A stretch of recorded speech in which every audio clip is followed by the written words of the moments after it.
I am going to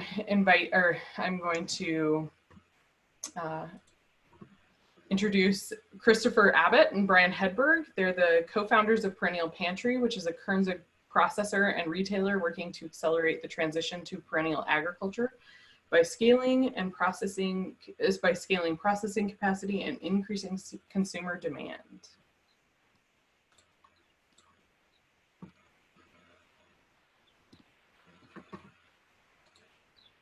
Great, thanks so much, Tessa. I'm Christopher.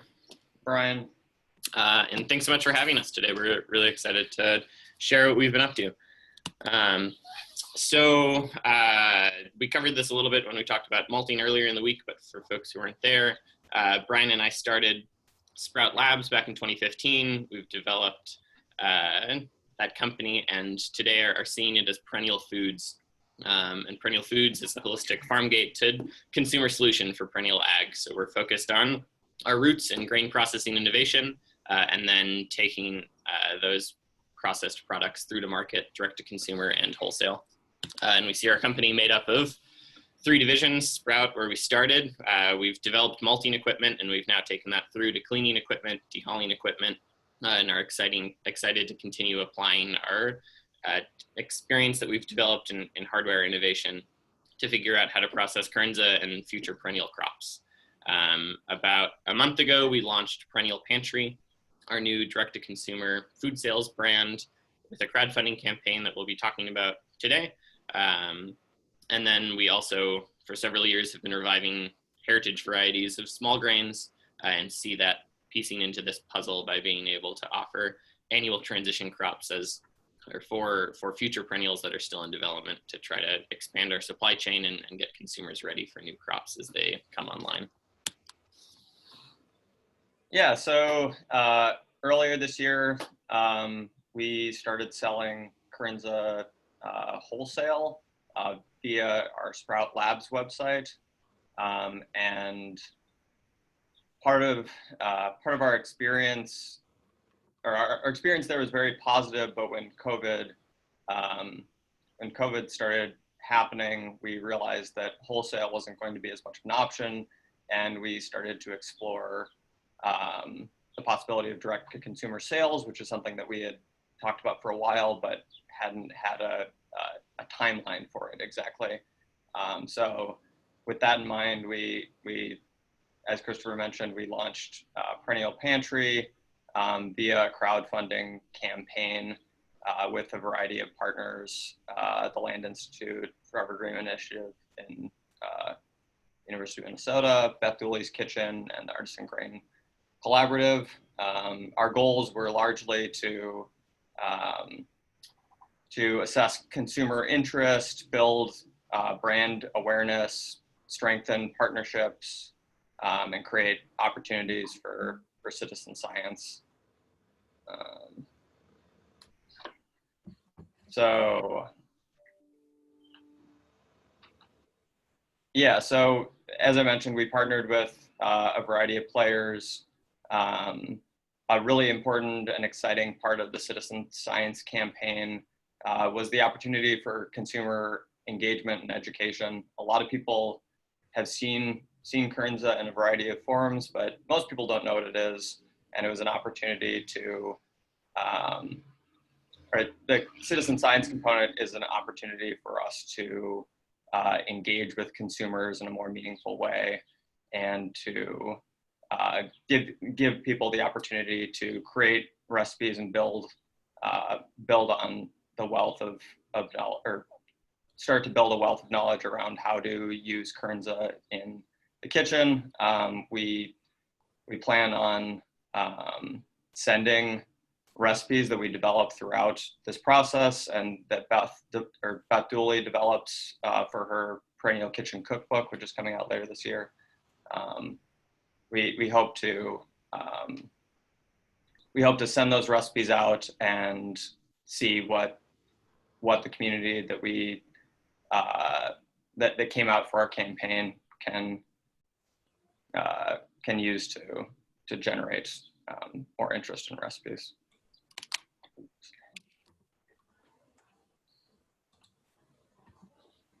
Oh, sorry, that was you.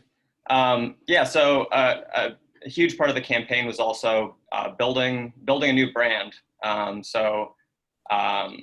Sprowt Labs, which was our company for several years, has a strong brand, but it's associated with hardware. It's not really direct consumer in any way. So part of this process was developing something that was relatable to people across the board in kitchens around the country. So some of the criteria that we were using to form this brand were, we wanted it to, without much explanation, look tasty. We wanted it to give a feeling of transparency, represent integrity, a premium quality, and be down to earth. Through this process, this iterative process of developing our look and feel and brand identity, I think we came up with something that meets this criteria. It kind of, in my mind at least, it visualizes the dawn of a new agriculture, and can be interpreted in a lot of different positive ways. And maybe most notably, it's very different than other staple brands. It's bold from a color standpoint, and yeah, we're excited with what we created. Yeah, so when we're trying to figure out, and when we're thinking through directing consumer, we're trying to distill down how can we get folks excited about Kernza when they haven't heard about it, when they are unfamiliar with the science or the possibilities with it. And we've really honed in on focusing on taste and on sort of general climate and environmental benefit claims. So we've really focused on delicious or tasty and climate positive. And it's also been really helpful for us in being able to focus on food first, that then has high level environmental benefits communicated.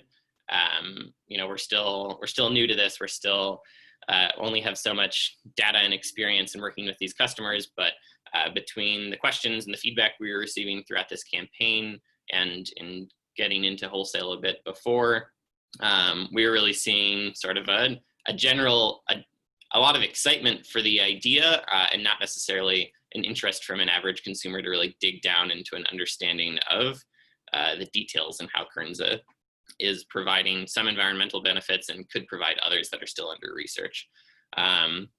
We've, throughout the campaign, have been getting a lot more into social media advertising in order to be able to spread this message further afar, which has then also offered us the opportunity to test out a lot of different demographics and get a better sense of, at least within the realms of Facebook or Instagram, what kind of consumers in the US are responding most positively in the beginning to these ideas and this sort of marketing and branding strategy around delicious and climate positive stories.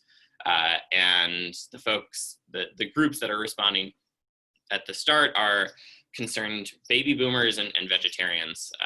And we're seeing a pretty big click-through rate and interest from those groups in being able to, I think for vegetarians, have a similar environmental impact, but expanded to another part of their diet. And for concerned baby boomers who are, I think, more and more politicized around climate change and looking for solutions and worrying about their grandchildren, and looking for active ways that they can engage in these sorts of changes. Pricing was certainly a big question, still is a big question for us. We, at the moment, are only working with conventional grain. We're working towards getting our facility certified organic, but there are many other pieces of the puzzle that we're putting together as well, but we're absolutely going to do that. So within our pricing model, we're paying farmers $1 a pound at the farm gate. That's then leading to about $3 a pound when it comes in our door. Shipping is a part of that, but the vast majority of that increase is dockage rates. We're really happy to be able to have info from the U of M and from the Land Institute about what they've seen on dockage rates, and it seems like there's some amount of variability from sort of across the farm field and where it's grown. But this is modeled around 36% dockage rates. And yeah, then our processing equipment that we've built ourselves is relatively small scale. You know, it's running hundreds of pounds an hour. And it's something that we're excited to increase in capacity and can certainly have an impact on price. But that dockage certainly is a pretty significant part of what starts sending the prices up. So at retail, it jumps up to $10.50 a pound grain, 11 pounds or $11 per pound for flour. And in part, you know, that's packaging suddenly gets a fair bit more expensive per unit. It's compostable packaging and it's also recyclable. There's obviously increased processing and handling expenses. There's increased shipping per unit. It's carbon neutral shipping that we've been able to line up. And then it's holding margin space for retailers. You know, it's exciting to launch direct to consumer and really to expand Kernza to the point of landscape change and scale. Certainly it's going to have to go into retail and into many, many more products. And so this is a point where our models are implying that we can have a healthy business and be able to grow and make this all work. And it's certainly still up to be, you know, it's to be seen as we get our processing up and running. The campaign just ended and we'll be shipping out grain and flour in August. We're selling 14-ounce bags. That's $9.75 flour, $9.25 grain. And, you know, in part that's bag sizes that are available. In part that's trying to have something that is accessible and within the realm of other specialty flours. We're really seeing this as a start within sort of the Bob's Red Mill world and not coming in with a 4-pound bag of flour that costs $45 or $44 and feels significantly less accessible for your average consumer. So one of the most exciting parts of the campaign wasn't that we met our campaign goal, but that we did it with a really broad support of customers. Most of our orders were relatively small, and the customer response was really all over the country and oftentimes completely unrelated to our core team. It was definitely, the orders were definitely heavily concentrated in Kansas and Minnesota and the upper Midwest in general. But they really were all across the country, a lot of orders in the Northeast, a lot of orders on the West Coast. It was really exciting to see broad engagement and gave us a lot of hope for how widespread and scalable this is as a company and a venture.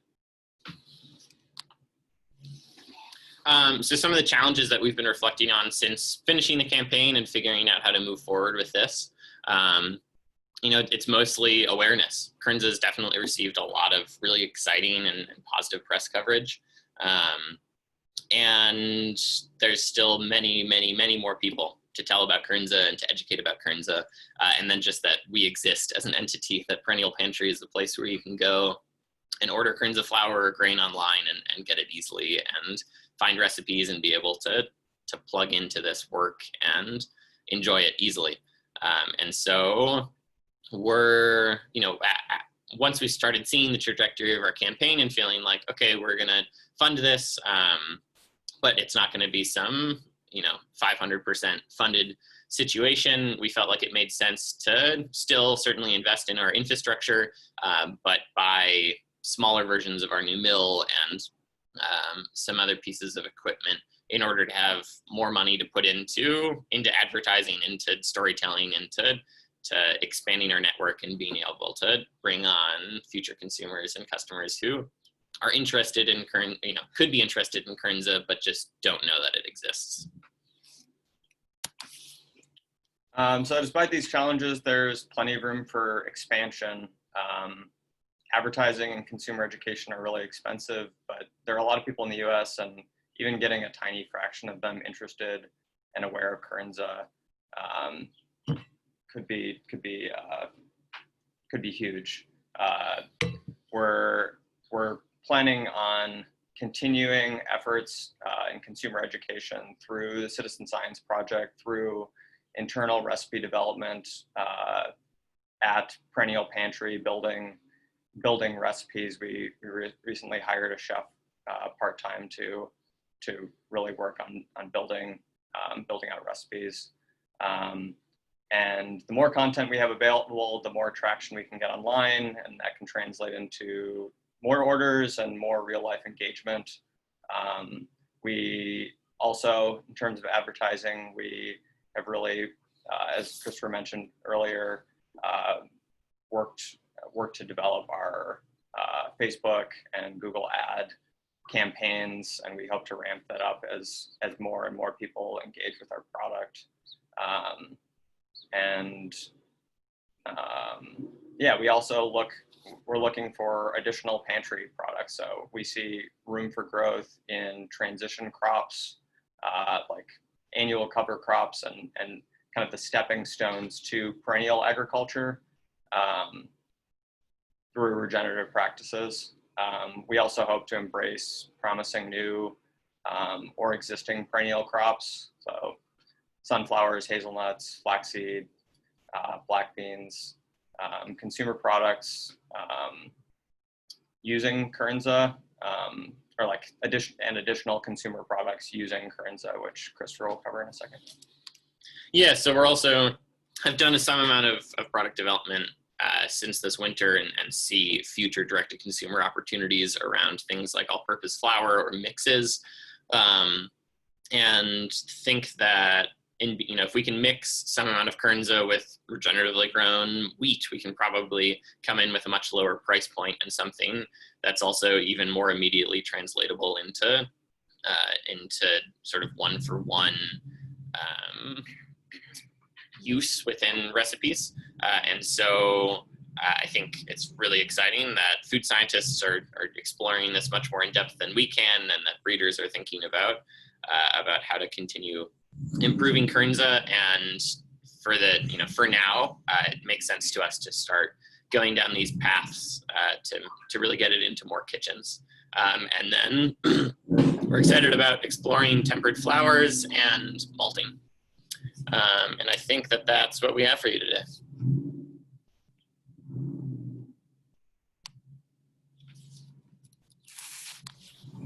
Hey guys, thanks so much for that presentation. That's great to hear about what you're up to.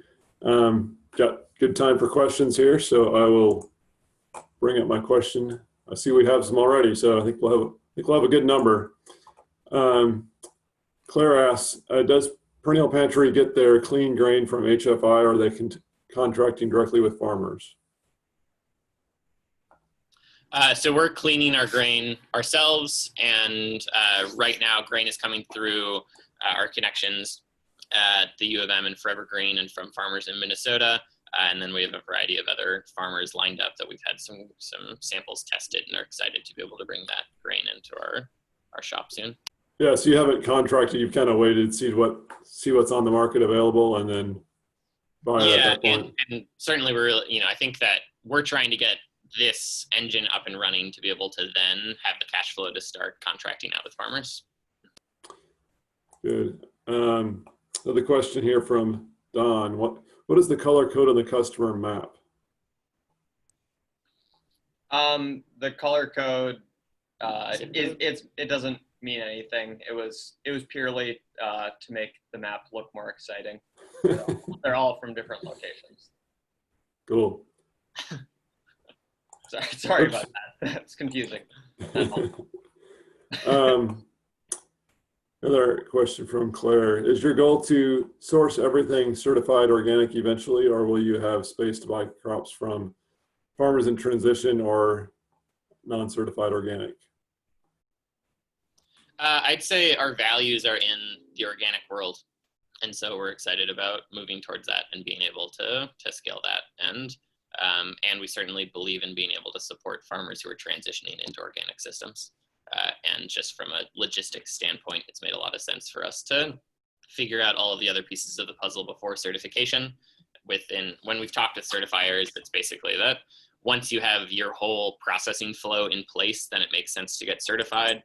And if you're going to continue having changes in how you're processing the grain, then every time you change after you're certified, you have to go back to your certifier and work through that process again. Yeah, I've used up these questions, but I've got plenty of my own for you guys. When you talk about the recipes with the whole grain, what kind of ideas are you having for the grain that's not been milled into flour?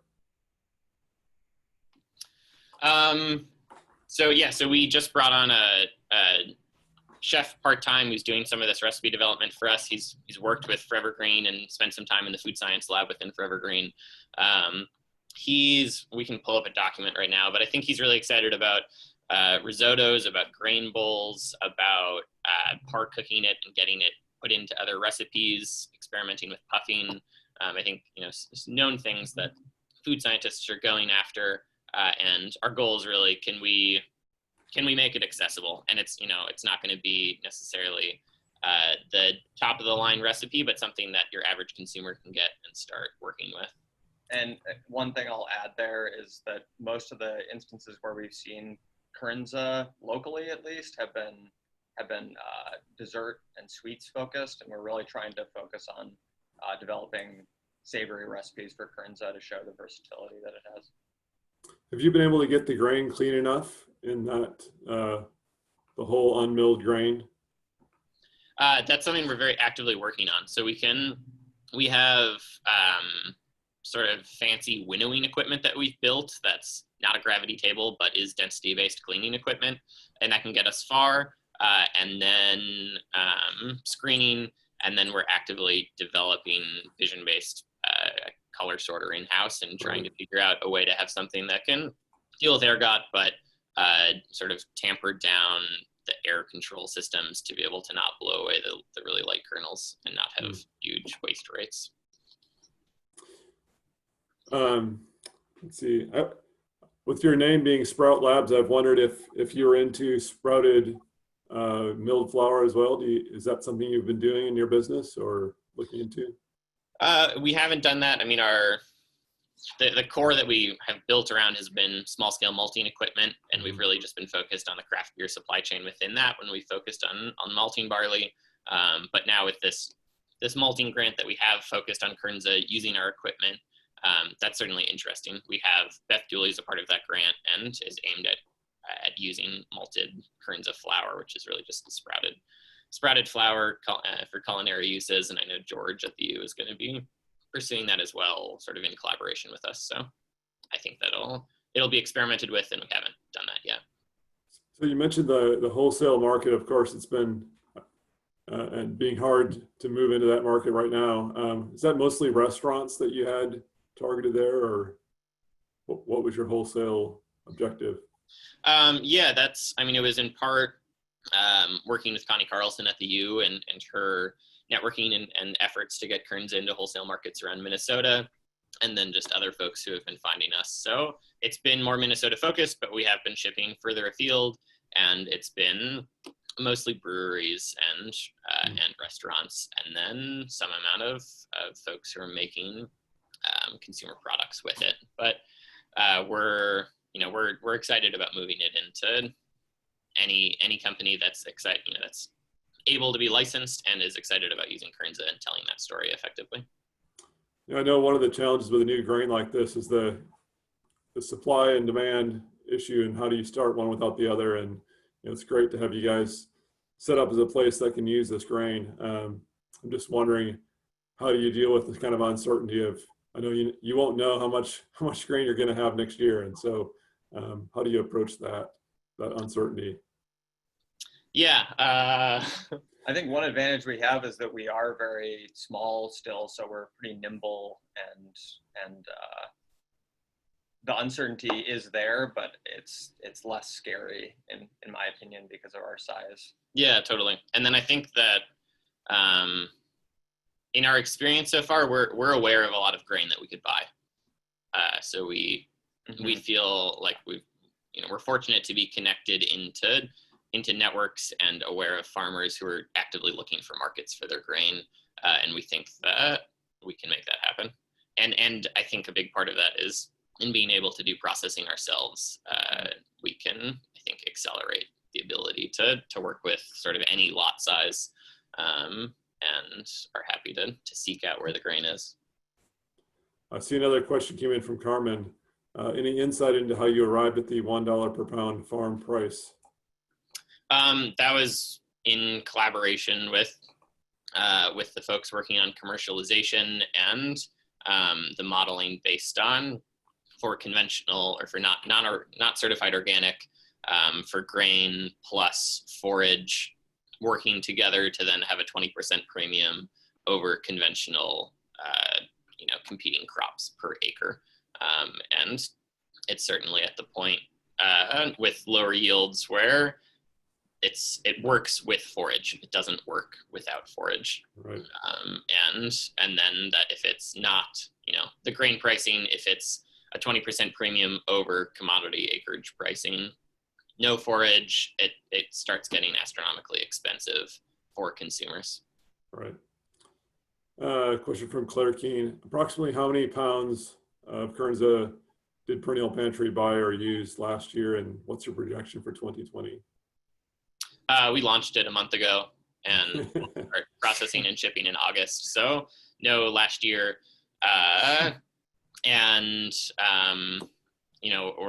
We're uncertain about what this coming year is going to bring. The first lot coming in is 11,000 pounds, but that'll process down to something like maybe 3,700 pounds. And then we have a few other 20,000 pound lots that we're aware of. And we're excited to be able to, we're close to Northfield, Minnesota, which is at the center of one of the U of M's clusters that they're developing around Kernza. And there should be, hopefully a few hundred acres going in there this fall. And there's already some amount of grain being grown there. So we're excited about being able to be a local market for those folks, but then also look further afield. If we have the demand, then we're excited to work with anyone growing Kernza. Another question here, one that I get a lot, and I'll be interested to see how you try to answer this one. How many pounds of Kernza grain make up a bushel? We've got the spreadsheets. We've got one of our employee as a math major and loves density calculations. And I feel like it's, I'd have to look at the spreadsheet. I'm not sure. Yeah, I think we get it wrong. We give you an answer. We could leave this question up maybe, and you guys can type in your answer if you want to look it up and okay. type it in later. Right? I do know the grain that's coming to us is just packed in super sacks that are 3 feet by 3 feet by 5 foot, and I think it's about 1,000 pounds per super sack. Yeah. So the way I usually answer this question is that it depends upon how clean it is, right? So yeah, it starts out extremely light, probably 25 pounds a bushel, and you get it to the point where it's about similar to wheat at 60 or ish. Yeah. But really, really highly variable. We don't have a standard price or standard weight for bushel at this point. That's why we're doing everything on per pound or kilogram. All right. Thanks very much. It's time to move on to our next speaker, but that was wonderful. Thanks. Thanks, guys. Great, thanks everyone. I am going to, our next group of folks are going to be talking a lot about taste and flavor panels. And we've got kind of a diverse group of folks who are going to be talking. So I'm going to introduce all three of them, and then they'll sort of split up the presentation. First, Julie Dawson is an associate professor at the University of Wisconsin-Madison. She works on participatory research for organic agriculture and local food systems and manages the Seed to Kitchen Collaborative. She was a graduate research fellow of the Land Institute while a graduate student at Washington State University, and has worked on organic wheat breeding in Washington, France, and New York. In Wisconsin, she's working with small grains breeder Lucia Gutierrez at the Artisan Grain Collaborative to breed high quality winter wheat for organic systems and to evaluate baking quality for additional grains, including Kernza. Tessa? Yes. On the schedule that I have, we are after the next presentation, but oh shoot, we can switch if you want, but I don't know if people are joining for certain ones. Sorry about that, guys. I somehow scrolled down too far and wasn't looking at the right place, so I apologize. No worries. Next, we're going to have Nima Homami. He's a second-year master's student at Cornell's Dawson School of Applied Economics, focusing on economics of sustainable agriculture, including the marketability of perennial crops. He was also previously an intern at the Land Institute, which has motivated his present interest in perennial agriculture as a means of fostering long-term economic development, reducing poverty, raising food security, and challenging the disruptive impacts of agriculture on the surrounding environment. Sorry about that, Nima. Yeah, no problem, no problem. Okay, I'm gonna try to share. You tell me if it is showing or not. Looks like it's about to. There you go. Okay, yep. Okay, perfect. Okay, I hope everyone can hear me. My name is Nima. This last year, I did a master's thesis on willingness to pay for Kernza. I got a lot of help from people in the Department of Applied Economics, including G. Lee, Miguel Gomez. I also got an enormous amount of help from people in integrated plant sciences, including some names you might recognize: Matt Ryan, Sandra, Eugene. This is the result of that over a year of work. So hope it's insightful. I'm probably going to skip over this. What is sustainability? What is Kernza? I mean, when I presented this last, it was with a group of economists, so kind of had to go from the beginning. A key point though here is that research demonstrates that consumers value sustainability, with a third indicating they would pay 25% more than the original price for products that were produced sustainably. So this is kind of the backdrop to this research, is that consumers demand sustainability. In that kind of context, you have companies that have begun investing in Kernza, but there are still little understanding of how much consumers actually value Kernza, and so that's where this research came in. So you can see some of the examples in which Kernza has been turned into a food product, including beer, bread, breakfast cereal. My research is going to focus specifically on bread. And so the reason for that is there are various reasons. So the premium bread market is a very large market that's valued in the US at more than $1 billion, and it is growing. The premium bread market is also an attractive place to start because there have been several papers already published in the food science literature about developing bread made using Kernza. Bread with its simpler ingredients also better highlights the distinct taste of Kernza than other products where the taste of the grain may be masked by sugar or other additives. Our research hypotheses heading into this experiment were that consumers would firstly pay more for the Kernza bread in the presence of information about how it is more environmentally sustainable. Consumers would pay relatively less for the bread, for the Kernza bread, in the absence of information because of the unfamiliar sensory attributes associated with Kernza and its relatively inferior baking properties, which I will explain further on. And finally, that consumers would more positively perceive the sensory qualities of the Kernza bread in the presence of information than in the absence of information. So brief literature review here. Becker et al. In 1991 was the first study to show the potential uses of Kernza as an ingredient in baked goods. Panel of judges rated the overall quality between fair and good. However, the authors had faced problems trying to get the Kernza bread to rise. And so other studies in the food science literature have kind of verified these results, showing that Kernza lacks the kinds of gluten-forming proteins that are essential to the baking process. This results in a bread that is has difficulty rising and is more compact. And so we expected that these inferior baking properties might affect sensory perception, especially at higher levels of Kernza incorporation.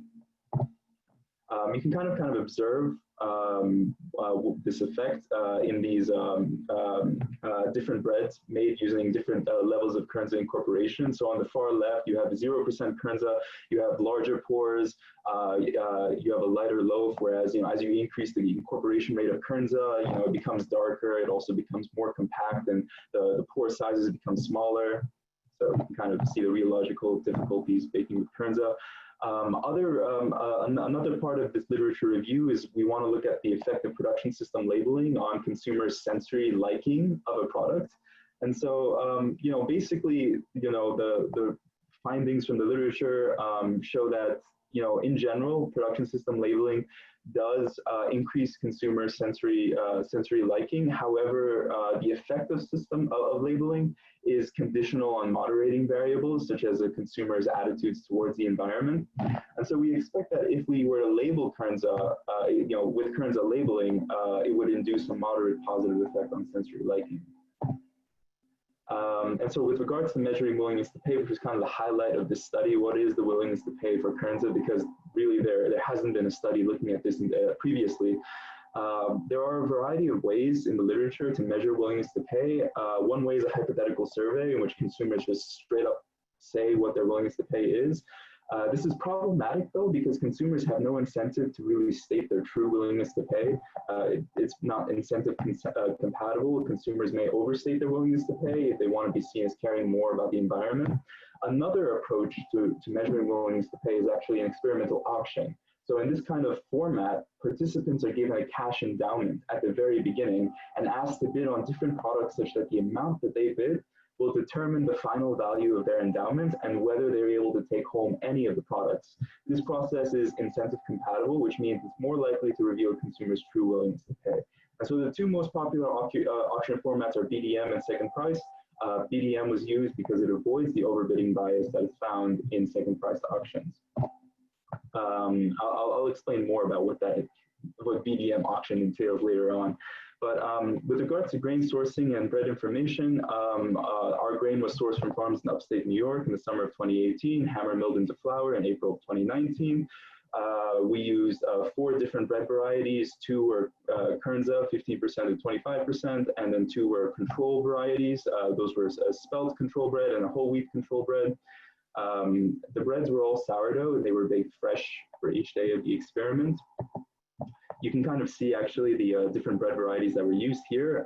A is the 15% Kernza, B is the whole wheat, C is the spelt, and D is the 25% Kernza. We also did a nutritional analysis, and we did find that as we increase the Kernza incorporation rates, in general, it raised the protein levels, also raised the ash content, which is kind of shown here in the darker coloration of the Kernza breads compared to the wheat breads. And so every participant in our sample was served a small amount of each bread. Each bread variety was labeled with a different letter of the alphabet and served in alphabetical order. And the letter label for each bread variety rotated across sessions to control for first order and carryover effects. The letter on the bread corresponded to the order in which each bread was sampled. And so the subjects in this experiment, they received 2 treatments. One treatment involved tasting the different breads, and then one treatment involved receiving information about the different breads. And so the taste treatment also entailed filling out a sensory evaluation, which included questions like overall liking, taste liking, texture liking, and appearance liking. The information treatment allowed subjects to match each bread letter to each bread variety, and provided generic information about each bread. For the Kernza bread, subjects were additionally told how Kernza was better for the environment. And so you can see kind of the information which we used for that information treatment. So it's the spelt and whole wheat variety is very generic. For the Kernza variety, Kernza information, that actually took a lot of thought, but we gave it our best shot. So the information we provided was that this bread is made with Kernza. Kernza is a perennial grain, which makes it very different from wheat, rye, and other annual grains that need to be replanted every year. Kernza has deep roots that hold the soil and prevent it from being lost due to heavy rain and strong wind. Kernza can protect the quality of our water and help fight climate change by storing carbon from the air securely in the soil. So obviously, it's like very difficult to really fully capture all of the environmental benefits of Kernza. We tried to restrict it to maybe 2 or 3, just to make it more graspable for the consumer and not to result in information overload. So yeah, I'll just talk about this, some of the sensory attributes we were interested in. The order of treatments, subjects were either placed in the information first group or taste first group. The purpose of reversing the order was to estimate the effects of both information and taste on willingness to pay, and to estimate the effect of information on sensory perception. Sorry if I'm going fast, by the way. This is a large presentation, so I'm trying to get to the main points. The experiment was organized during the fall of 2019. Subjects were recruited through a Cornell University-based experimental economics research laboratories email system. It's a mouthful. Undergraduate students were excluded. Subjects signed up for one of 12 available sessions, and these sessions were generally held during work hours in a facility on Cornell's Ithaca campus. So all subject responses were collected electronically. At the beginning of each session, subjects were instructed to take a seat in one of 24 individual computer terminals. Subjects were asked not to communicate with each other, and verbal instruction was provided, and electronic prompts to help subjects follow along with the experiment. You can kind of see actually the kind of what a subject would encounter after entering the lab in this image right here. So the auction rules, the rules of a BDM auction, which is what we did in this experiment. Subjects were told that they would be receiving a $25 cash endowment for their participation, and that they could use their endowment to bid on the different breads presented to them. Subjects had the opportunity of purchasing one of the breads at a random market price if their bid was at least as high as that market price. Trial auctions were used to ensure that subjects understood the rules, and for each bread, subjects were told they would be bidding on a 1.5 pound loaf. Subjects could bid between $0 and $8 for each bread. Subjects bid twice, one time following the information treatment and one time following the tasting treatment, which, as you know, as I explained before, was reversed for half the sample. The order of the treatments was reversed.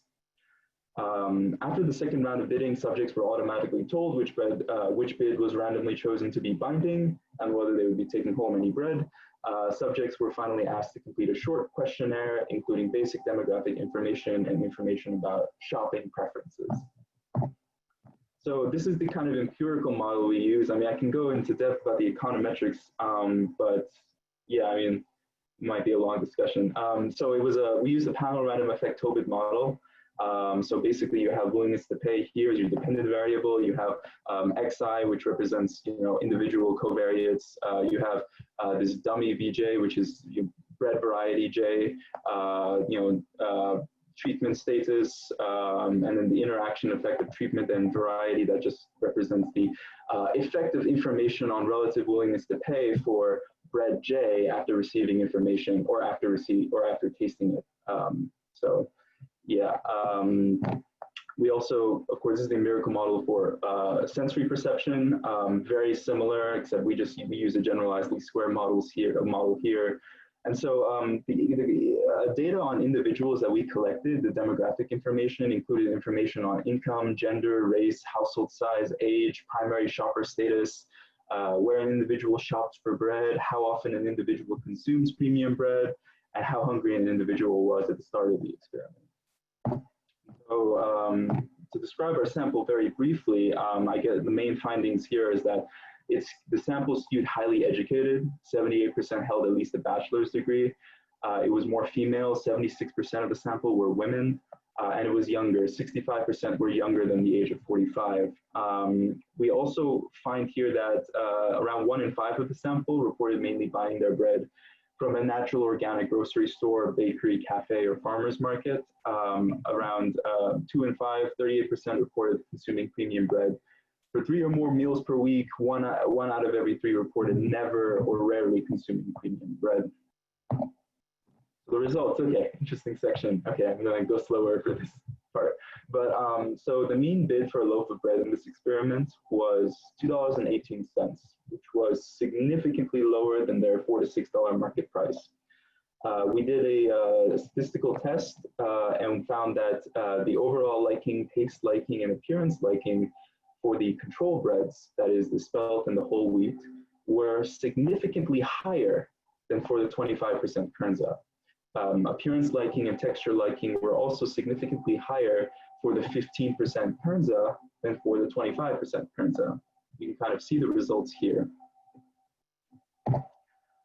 Regarding the information effect on willingness to pay, our results indicate that consumers had a relatively low initial impression of the Kernza breads after tasting them, but receiving no information about them, so under blind tasting conditions. However, after receiving information about the Kernza breads, their willingness to pay for them increased significantly. And that effect is especially seen with the 25% Kernza bread, which had a low initial willingness to pay, but saw a substantial increase after information had been provided.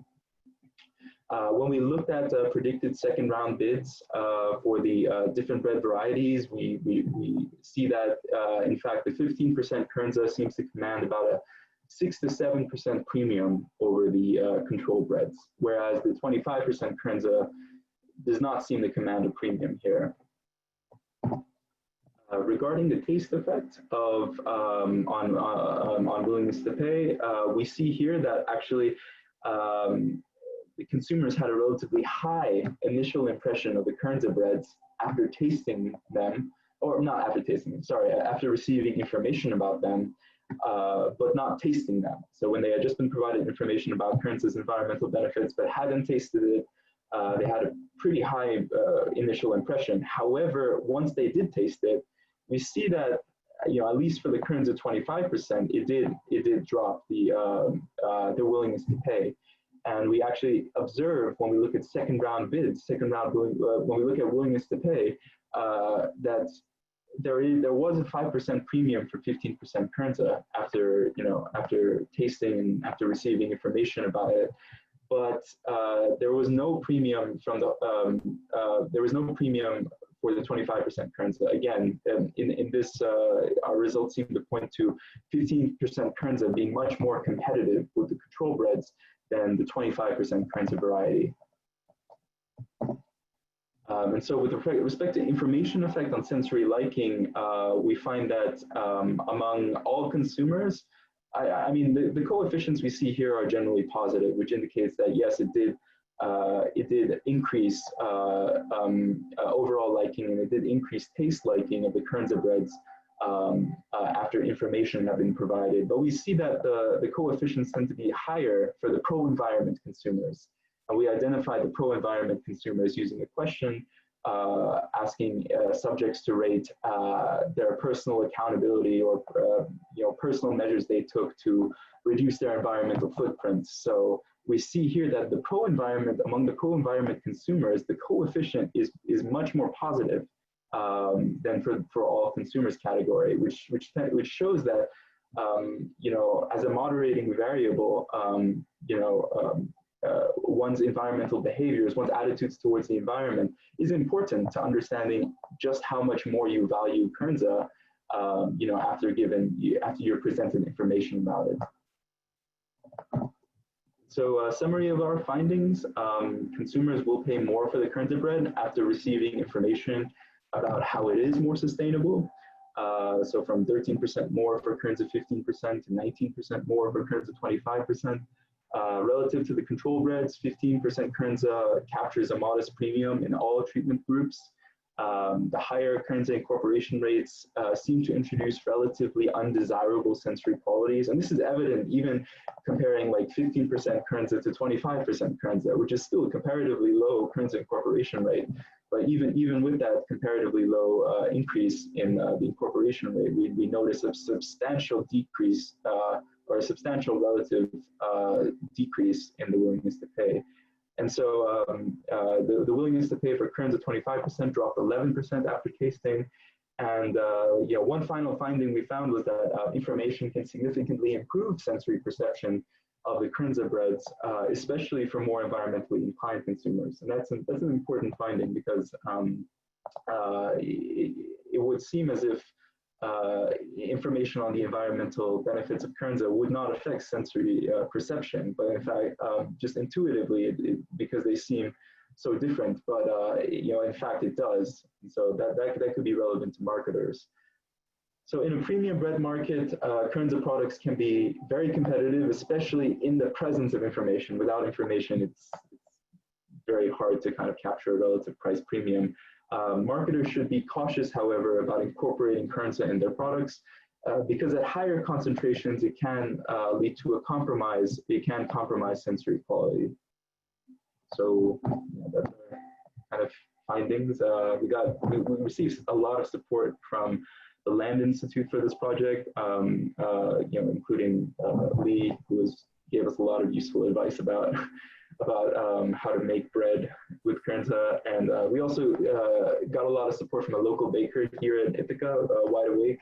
I'm sure Sandra can probably give greater justice to like the work that they're doing than I can. But yeah, that's my presentation.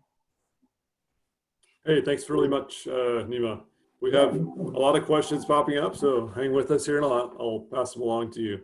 Sure, sounds good. One from Jose.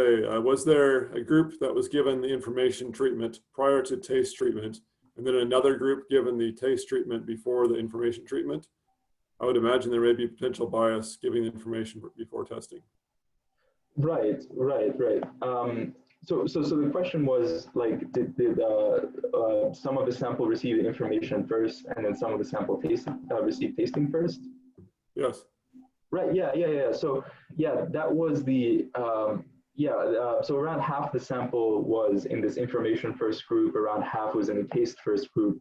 To kind of see if there might be some bias, we did do a kind of between subject analysis where we looked at like first round bids from the information first group and compared it to like second round bids of the taste first group, and vice versa for the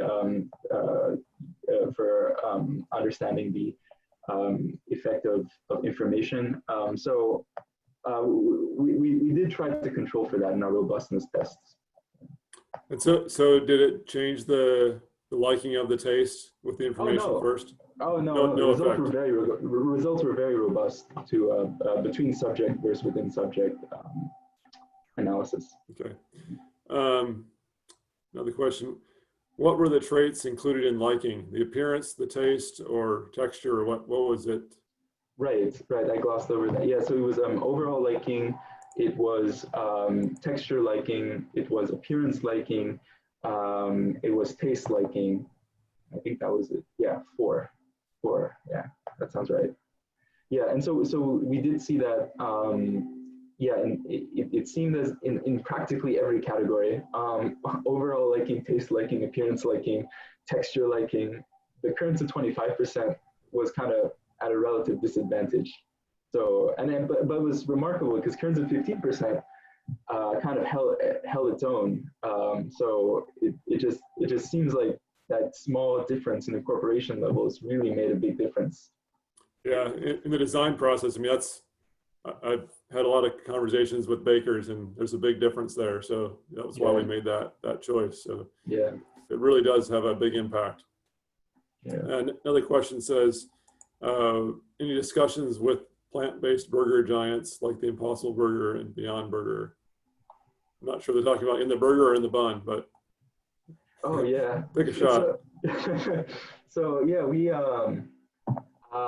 didn't really talk with any of those kinds of companies. I mean, I was in communication with like some like local retailers about this experiment, just because I kind of wanted to get them in the loop about it, but like Wegmans, for example. But no, I haven't really been in conversation. I'm hoping to kind of disseminate these results though among those kinds of groups, because I feel like this could be relevant for them. Was the sourcing of Kernza from New York growers made explicit to the participants? Do you think that regional or local sourcing would affect the understanding of the sustainability? Oh yeah, no, we did not provide information about the local origin of the bread. However, we did ask at the very end of the experiment, after the experiment was basically done, we did ask subjects if they would have paid more for the bread if it was locally sourced, and around half of the sample said yes. So that does point to kind of like the importance of local sourcing when it comes to like their bread purchasing decisions. Another question from Adika. Did you use whole grain Kernza flour or refined flour for the 15 to 25% breads? Mm-hmm. And also in the information provided about Kernza, did you mention its nutritional benefits compared to wheat? Yeah, we didn't mention the nutritional benefits because we were afraid it might kind of bias the results on, or it might make it more difficult to, independently ascertain what the effect of the environmental information treatment was on willingness to pay, which is why we didn't include nutrition in there. But yeah, I mean, it would be something we'd be interested in also studying, the effect of nutrition, because there were some functional properties of the Kernza over the whole wheat that we could have really exploited in this study. With respect to whether we use whole grain Kernza, I actually don't know. I think maybe I believe it was. it was. Yeah. I don't know, since I didn't really look at that. From Colin, a big question right now is the target consumer segments for Kernza. So the control or demographic variable in the study is also of interest. Did you notice a strong association between any of your control variables on the bids, either with or without information? Yeah. So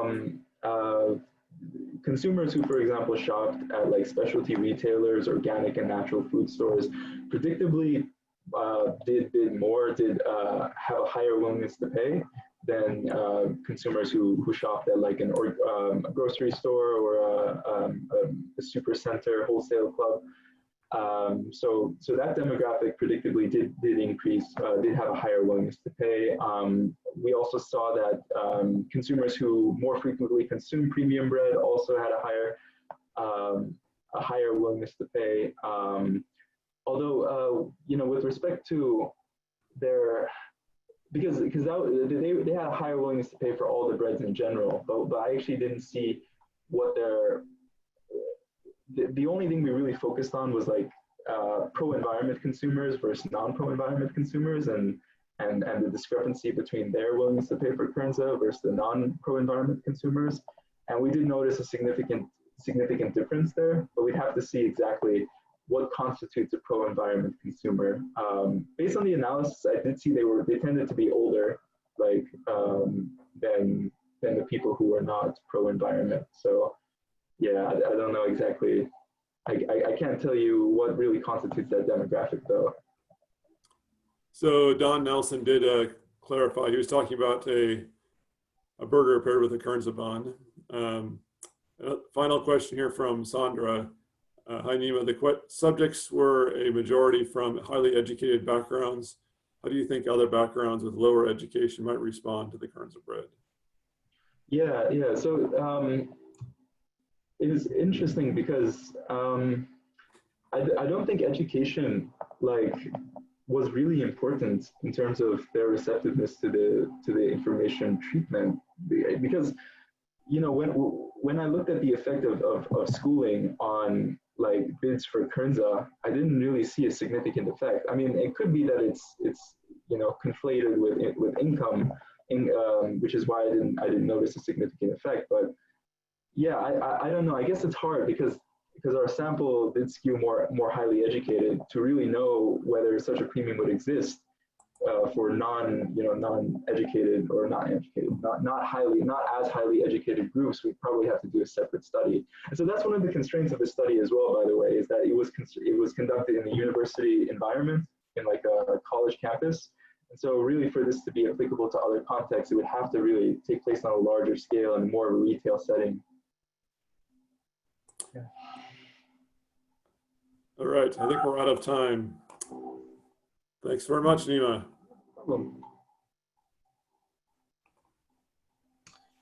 Hi, everyone. So now I will introduce the next group of folks who are going to talk about taste panels. I already read Julie's information, but I'll give you a little brief one for anyone who's just joining. Julie Dawson is an associate professor at the University of Madison, Wisconsin. She works on participatory research with organic agriculture and local food systems and manages the Seed to Kitchen Collaborative. She was a graduate research fellow of the Land Institute while a graduate student at Washington State University, and has worked on organic wheat breeding in Washington, France, and New York. In Wisconsin, she's working with small grains breeder Lucia Gutierrez and the Artisan Grain Collaborative to breed high quality winter wheat for organic systems and to evaluate baking quality for additional grains, including Kernza. And Alyssa Hartman is the executive director of the Artisan Grain Collaborative. The AGC is a network of farmers, millers, maltsters, bakers, chefs, brewers, distillers, agricultural researchers, small grains breeders, school nutrition experts, writers, and affiliated nonprofit organizations working collectively to create a diverse regional grain shed built upon regenerative agricultural practices that steward the health of communities, local economies, and natural resources. She has a degree in food and agriculture law and policy from Vermont Law School. And prior to her role as AGC's first full-time staff, Alyssa spent a decade working in institutional procurement of local food, thinking and writing about dairy supply management policy, leading environmental campaigns, and working on sustainable family farms and cooking school, and at a cooking school. Alyssa is currently based in Madison, Wisconsin. And then finally, Christophe David is also going to be part of this presentation, and he's a senior scientist and deputy director of Visara, Faculty of Agriculture and Food Science in Lyon, France. He's been actively involved in research and development of organic agriculture in France for more than 25 years.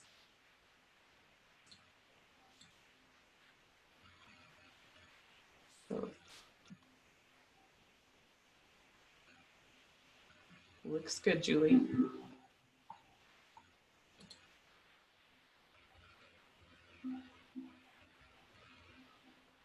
Could you hear me? I can. Okay, good. Okay, so welcome. Good morning, everybody. So I'm at to good.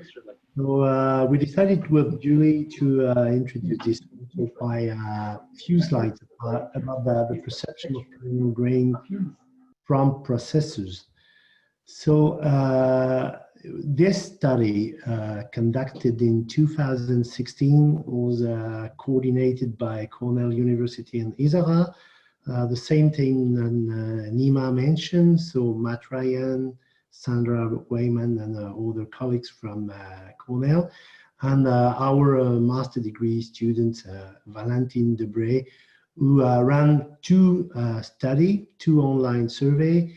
One with farmers, so we received more than 400 answers from France and US. This first online survey was published last year, and we also ran another survey focusing on the processor. The objective of this survey was to evaluate the perception of perennial grain in two different contexts. In US first, with a previous background on Kernza, and in France without any background. So before starting our investigation, we decided to start with the beginning to evaluate the potential interest from farmers and processors. Just after 2 weeks, we received more than 93 respondents, 58 from US and 34 from France, with different backgrounds. So the different respondents represent a wide range of companies across US and France producing bread, pastries, beer, but also liquor, with a huge bias, because the processors who answered to the survey, they have an interest to produce or to consider perennial grain. Second slide.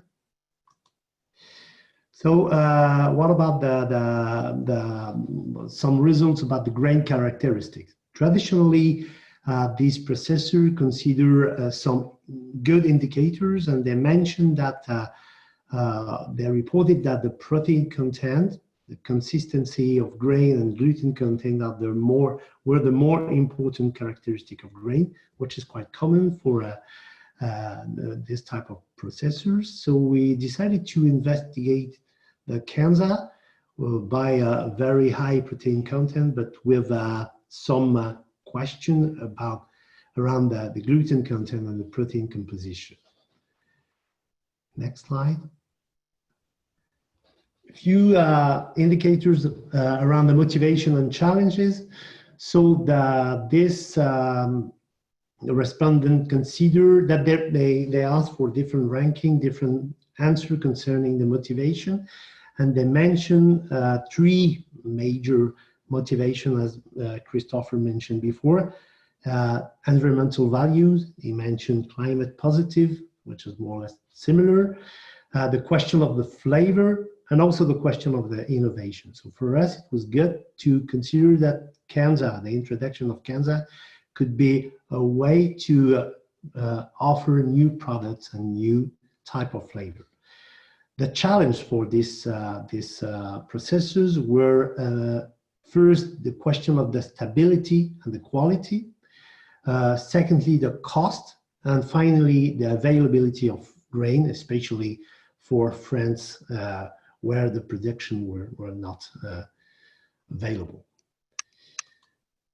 Next slide, please.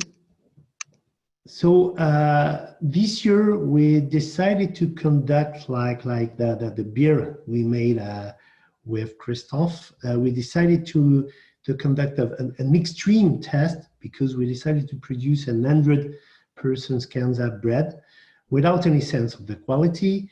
And I could show you probably the type of bread. So it's not the French baguette, but it's we call the bread to preserve and to maintain the bread and ready to consume the bread the whole week. So we decided to work with an organic miller and a baker.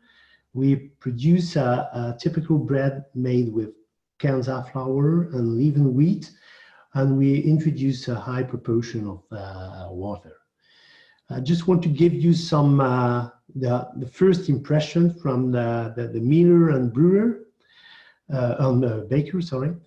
So the first impression, so they really discovered this type of flour, and they considered that it was quite easy to produce dough, and it was very similar than high corn and spelt. So they were a little bit afraid by the volume.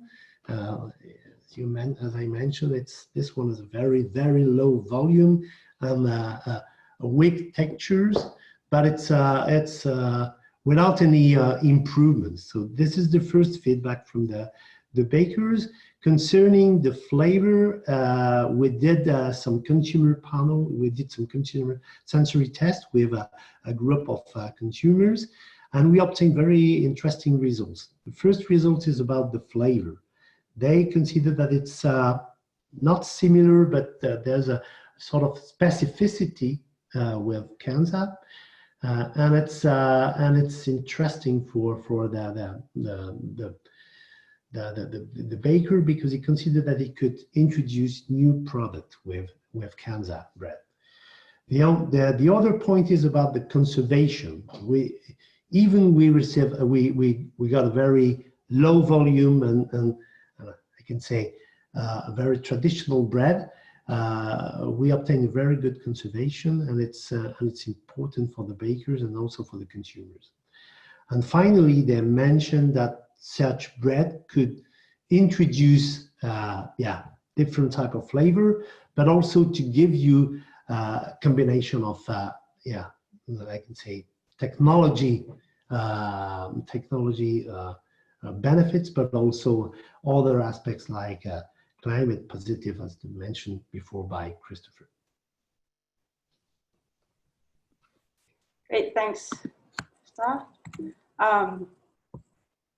We did some preliminary taste testing here in Madison as well. I think everyone's kind of at the beginning of figuring out how Kernza fits into the food supply. And so we got some Kernza from Tessa, and we fit a taste testing into an existing bread quality evaluation that we were doing with some of our winter wheat breeding lines. So we actually had a great set of bakers come to Madison for this. From left to right here, Melina Kelson from Kendall College in Chicago, Solveig Toft from Sunspree Breads in Minneapolis, Greg Wade from Publican Quality Bread in Chicago, Kirk Smock from Origin Bread in Madison, Matt Cronschnell from Bard Bread in Viroqua, and we were hosted by Andrew Hutchison from Madison Sourdough here in Madison, Wisconsin.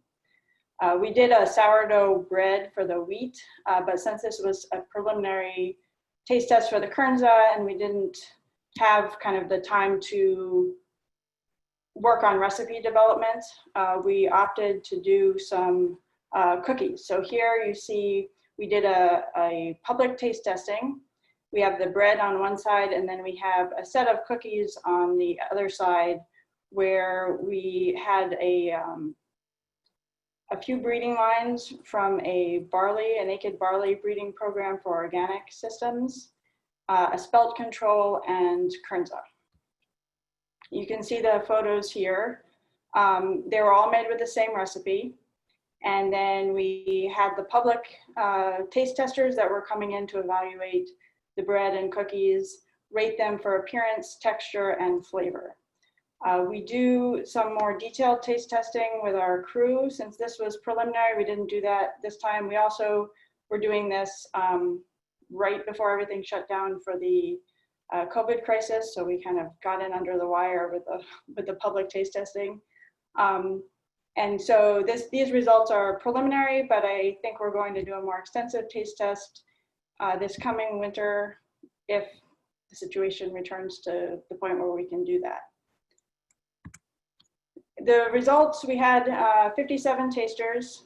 They rated the various cookies on a hedonic scale, basically appearance, texture, and flavor. They were presented the samples in a random order. Everybody had a smartphone. They also had a paper option, but most people use the smartphone, scanned a QR code, and then were given the sample codes in a random order. They were all coded, so they didn't know what they were. So we can see the appearance, Kernza actually turned out the best of the different cookies. And then texture, it also was considered the best. So it's interesting in this kind of application, it seems to be well suited to producing a cookie that people really like. And flavor, it was tied with the spelt and the black barley. The white barley was a little less favored than the other three. So those are preliminary results. We would like to do more with Kernza breeding lines and also potentially different management to see what the effects are on quality. We're hoping to do that next year as part of some of the grant projects that are ongoing with Kernza. What we did for wheat, just to give you an idea of how the process worked, is we got all the bakers together for a day and a half of baking. So it was a long sourdough fermentation. Drew with Madison Sourdough milled all of the varieties. We had 4 breeding lines and a check. He has a mill in the bakery, and so he milled them all exactly the same way. They were all grown from our research plots in the same field, and tested for vomitoxin, obviously, before we did this. Then each flour was used to make its own levain, and the process then went through the whole all the phases of sourdough bread with the bakers scoring each variety at each stage. They all did their own score sheets, and then they discussed the various qualities of each dough as we went through the process. Then they were baked, and we waited overnight and then did a flavor evaluation the next day with the bakers. Many bakers obviously have experimented with a lot of different local grains, organic grains. The work that I did at Cornell with sensory evaluation, Mark Sorrells, showed that the baker's appreciation is really critical to getting the consumers buy-in. If the bakers feel like this works well in their bakery, that's the most critical phase to getting it into the market. And so we've focused with the wheat on seeing how the bakers can work with the different breeding lines. And I think we might take the same approach with Kernza, but I'd be really interested to hear what other breeders and researchers would like to know from this kind of test. And so then at the end, everybody rates the different breads for flavor and for the different characteristics that bakers really look at: the quality of the crust, the quality of the crumb, all of the different aspects of marketability. And so we've also been partnering a lot with Artisan Grain Collaborative to do professional training, education, and peer-to-peer networking. And so I want to turn it over to Alyssa to talk some about that because it's a really critical part of the process. Thanks, Julie. Yeah, this was a really neat event and convening, and the first time that we formally had partnered with Julie and UW's small grains breeding program to test these lines. And we were really grateful to be a part of it and to help convene folks. So as Tessa generously spit out during my introduction, Artisan Grain Collaborative tries to act as a hub and a network for folks working in all sectors and parts of the grain value chain in the upper Midwest. We're primarily focused on Illinois, Wisconsin, and Minnesota, but increasingly are developing relationships and connections in Michigan, Iowa, Indiana, and Ohio as well. And so we try to pull together folks from across the whole value chain in order to solve supply chain barriers, help farmers and end users better understand opportunities and challenges to getting products to market, and to generally build the local food grade market access that is available for farmers. We really believe that this is one of the important ways to diversify the landscape in the upper Midwest, is through creating these food grade markets where consumers have the ability to taste and experience the flavors of our soil and to understand how those crops are part of a local and regional food system, and how they can have a big impact on the environment and farm viability and all these other things. Oops, Julie, can you click to the next slide, please? Thank you. You can even go one further. Appreciate it. So yeah, we're trying to create this diverse regional grain shed. And so one of the really big parts of doing this is convening the folks throughout the grain shed, which I mentioned. So we have, actually, Julie, will you go to the next slide? I think that'll have a good list, yeah, of all these different folks. We currently have about 80, and we have 4 working groups that are focused on particular pieces of supply chain development, and you'll see those on the next slide. You don't have to go there yet, Julie, but one of the important components, and this was something that Christopher and Brian brought up as well, with adoption to more local grain, including Kernza, particularly in the baking community, whether you're talking about professional bakers or home bakers, is having better resources to understand how to work with these crops in a kitchen environment. And so that's just been a lot of the work that we've done historically, is in recipe development and culinary education. Over the past several years, we've hosted over 30 cooking classes for consumers, particularly in the Chicago region, but elsewhere also, around how to work with different local grain. And we will just continue to expand that work because we believe it's really important for people to be able to use these products. You can go to the next slide, Julie. Yeah, these are just the 4 working groups that we currently convene. And so we have a network of farmers that is interacting through our producer collaboration working group, talking specifically, it's a group of folks that are growing more diverse rotations of row crops that include small grains, and many of them are growing Kernza. And so they're talking about issues with things that range from very agronomic issues to post-harvest handling to potential market opportunities. We have a brewing and distilling working group that is a network of about 50 farmers, millers, maltsters, brewers, distillers, folks who work with spent grain, small grains breeders, and that's been a really interesting space. And I expect in the future there will be interest in doing Kernza evaluation in that group. I get requests all the time from various, whether it's a baker, a chef, a brewer, about how do I get Kernza? How do I work with it? What do I do with it? So there's definitely huge interest. Then we also have a communications and outreach working group that's focused on how to talk to the general public about grain and the important role that it plays in our communities. And then also the variety testing working group, which is bringing together folks in academia and breeding with farmers and end users. And so that was kind of the space that this work we did with Julie and her lab and Lucia fell under. I think that's all I have. Is there another slide, Julie? Yeah, I don't think so.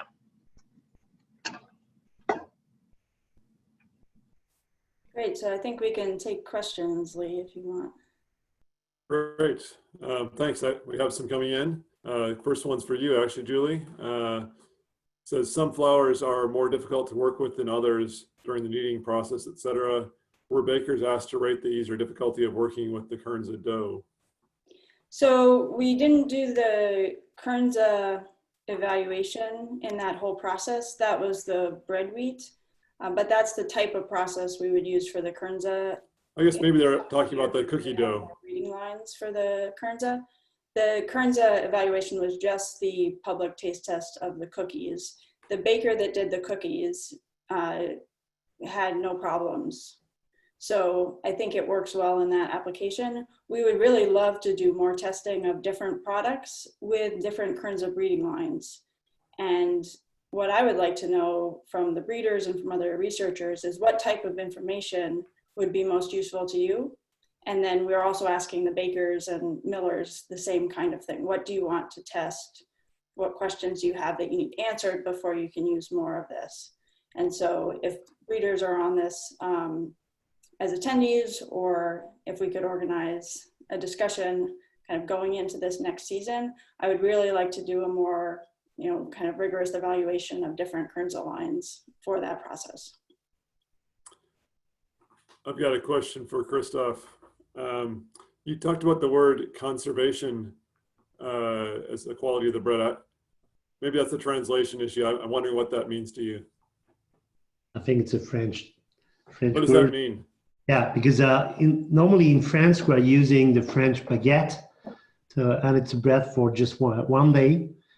And now there is a new trend from the consumers, and especially the organic community, trend to preserve, to maintain the bread, and to consume for a week, for instance. So it's a new trend. There's also an interest to introduce different type of cereals, and Kernza, we have a nutritional value. We have also the different attributes. It could be another type of cereals. We have an interest, not only the organic consumers, but also generally. So conservation, I don't know exactly the translation in English. Sorry for my pure Franglish, but it's just the capacity not to use the bread just for one day, but just to preserve the bread and to preserve the quality. So it stays fresh longer. You can. Yeah, that's that. Yeah. It doesn't go bad as quickly. Yeah, good. That's helpful. So I don't see any more questions popping up, but I invite you. Oh, I see one right here now. Do the 4 breeding lines which you're using in your studies differ in quality? For example, gluten content, etc. So the 4 varieties, maybe I went through it a little too fast. There was one Kernza population, which I got from Tessa. So that came from the Land Institute directly. There were 2 breeding lines of naked barley, black barley and white barley. And then there was a spelt control, sun gold spelt. And so the idea was to test whether Kernza behaved similarly to these other grains. And we were also interested in the barley and used spelt as a control because people are familiar with that. We didn't tell them what they were until after they had tasted. They all got a 3-letter code, and it was randomized, the order that people tasted them in. So people didn't know that before going in, that they were different grains or anything. But then we gave them some information afterwards if they were interested. I think that the only tests that we did on those were the vomitoxin ones for the wheat breeding lines. And before we would do this for Kernza, we would test for protein and things like falling number, as well as the DON. And we did that for the wheat. The environments were similar that they were grown in, but this was really a preliminary test that we did just to see how it would work. I think it worked really well. We got a lot of interest and got a number of people enough people to actually do some statistics on the results. We would set it up the next year to either test breeding lines all grown in the same environment or test different environments or different management practices. So it'd be a lot more controlled next year. Another question here is, what is the sensory profile of kerns in each product? I've seen reference to chestnuts in bread and cereal and beer, but has there been more evolved sensory list established? I'm not sure if any of you have anything to say on that. I know that University of Minnesota has done a little more detailed parsing out of some of the fragrances or scents in the product, where you can split it apart a little bit more detailed, but I don't know if you have anything to talk about the sensory aspects. Yeah, we didn't really do that, but we have, so in the Seed to Kitchen Collaborative, which has been mostly focused on vegetables up to now, but we're bringing in more grains and some fruit and other products. The chefs involved in that, we have about a dozen chefs in Madison, and they have been working on flavor wheels. So lexicon development for beets and tomatoes. We've been working some with the Culinary Breeding Network, who has done a lexicon for squash.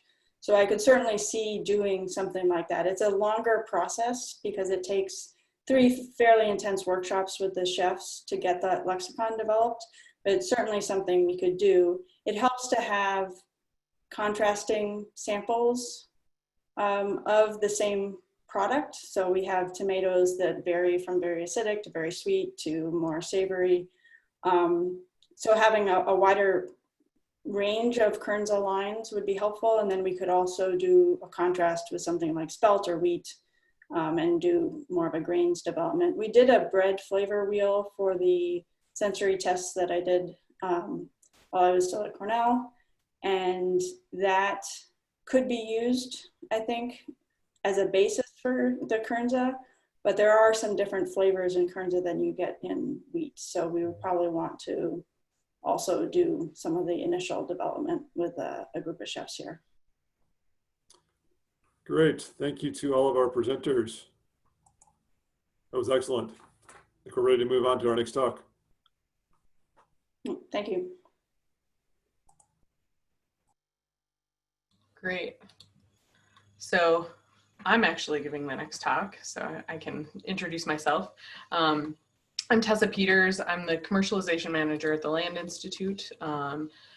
I did my PhD at the University of Wisconsin-Madison and have been working with the Land Institute to bring Kernza to market and doing all kinds of different things in there. I'll give a short update kind of the sort of national and global picture of what's going on in Kernza.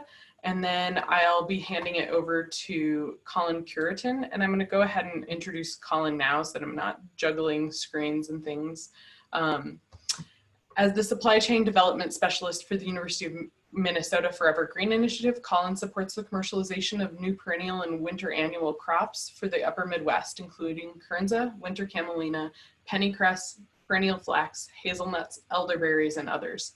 His first year on the job is focused intensively on the supply side of Kernza, including UMN's variety releases, seed supply, grower engagement, and supply chain development. He's worked at the intersection of food, health, and agriculture for about a decade and holds a master's degrees in food and energy policy and applied economics, and lives in St. Paul with his wife and 2-year-old son. I'm going to go ahead and share my screen quickly, and we'll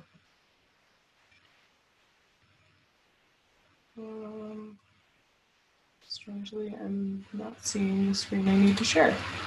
So hold on just a second.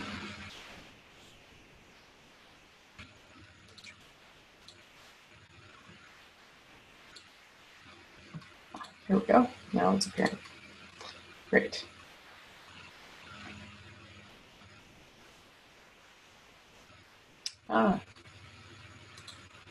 Sorry, I'm having technical difficulty really quickly.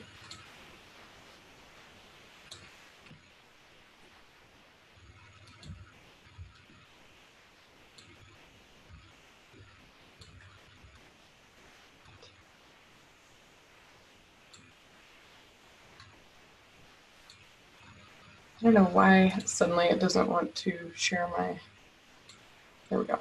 Okay. So.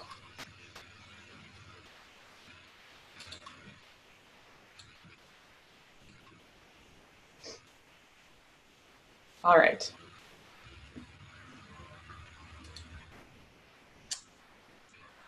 As I said, I'm Tessa Peters. I'm just going to give a quick overview, kind of where the Kernza supply is at. And I'm also going to just give you a little bit of history about Kernza. The name, I get a lot of questions about this, so I'm going to go quickly through. The name is a portmanteau of kernel, which is the seed of a cereal grass, and Kernza, which is the native tallgrass prairie in the northeast of Kansas, and an alternate name of the Kaw people. Hey Tessa, we're seeing the presenter view. Oh,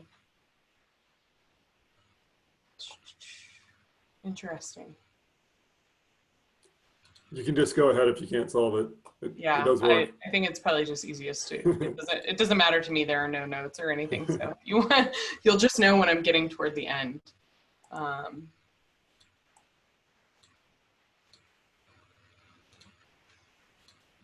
And of course, Kernza is then the trademark that's owned by the Land Institute. It applies to the seed, the grain, and any products made from the seed or grain of Thinophyrum intermedium, which is intermediate wheatgrass is the common name.